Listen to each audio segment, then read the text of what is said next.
Pak ya. Sekali ngantar itu 200. Tadi ada itulah. Waktu Iya. pas itulah kan. Iya. 200.000 nih, Siapa Pak. yang nyuruh? Yang nyuruh siapa? Yang nyuruh siapa? Yang nyuruh itu yang ngasih duit 200 itu siapa? Apa? Sapar. Memang dia bosnya itu. Tahu nanti setelah ngantar bayar. Kamu tuh dititip Be. Selama ini apa gak Sapar? Apa? Sapar tuh apa gak? Tahu juga kan? Tahu juga ngapa kalau Ketemu di mana Sapar tuh? Apa? Sapar. Tanggo. Tidak. Pacar kenal? Ini selusun. Oh, selusun. Saya sudah tahu kan. Lah lama gak ini? Apa baru? Baru sekali inilah. Baru inilah. Kerjaan aku guys sawit. Gawi sawit. Apa tuh apa? Gawi sawit kebun itu. PT. PT. Terus ada yang nyuruh. Tepatnya di narkoba.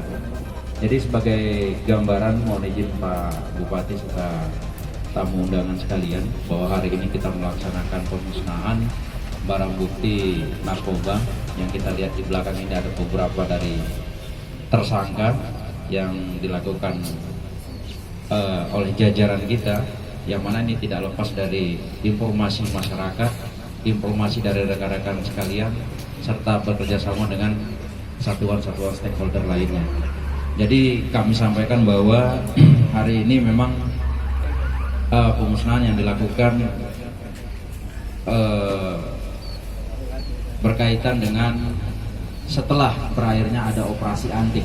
Jadi kemarin kita melaksanakan operasi antik lebih kurang 13 hari, mulai dari 26 Juli sampai dengan 29, yang hasilnya memang kita bersifat imbangan, namun kita capai, namun progresnya bagaimana upaya-upaya selain penindakan, kita juga melakukan upaya pencegahan sesuai dengan visi dan misi yang tadi disampaikan juga terkait dengan P4GN, yaitu penyalahgunaan, pemberantasan, pencegahan dan penyalahgunaan narkotika.